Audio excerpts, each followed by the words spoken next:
मैं हूं आपके साथ प्रियांशा और आप देख रहे हैं न्यूज प्लस 21।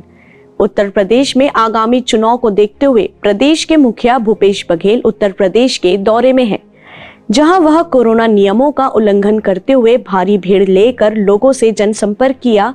ऐसे में उनके ऊपर उत्तर प्रदेश पुलिस ने एक FIR दर्ज कर ली है। इस विषय पर प्रदेश के स्वास्थ्य मंत्री TS सिंहदेव ने बड़ा ही बेतुका जवाब दिया। मेरे को लगता है कड़ाई कुछ ज्यादा भी कभी कभी हो जाती है, कहीं कहीं व्यवहारिकता को भी जगह देनी चाहिए। वहीं विपक्ष से सांसद सुनील सोनी ने क्या कुछ कहा है TS सिंहदेव के इस बयान पर, आइए देखते हैं। देखिए, उत्तर प्रदेश के चुनाव आयोग ने बहुत पहले ही स्पष्ट कर दिया कि 15 जनवरी तक के जो है वो किसी प्रकार की सभा, नुक्कड़ सभा नहीं होगी। उसको फिर 7 दिन और बढ़ा दिया। अब Bhupesh Baghel ji door to door वहाँ पे कैंपेन करने जा रहे हैं तो चुनाव आयोग को दिक्कत नहीं है, लेकिन नाटक नौटंकी करने जा रहे हैं और नाटक और नौटंकी किया है, इसलिए उनके ऊपर में FIR दर्ज हुआ है।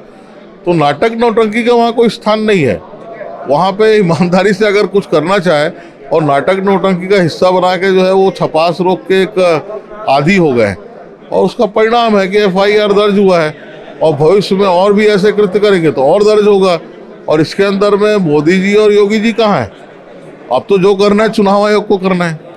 ऐसी ही तमाम जानकारी से लगातार अपडेट रहने के लिए हमारे चैनल को लाइक और सब्सक्राइब करना ना भूलें।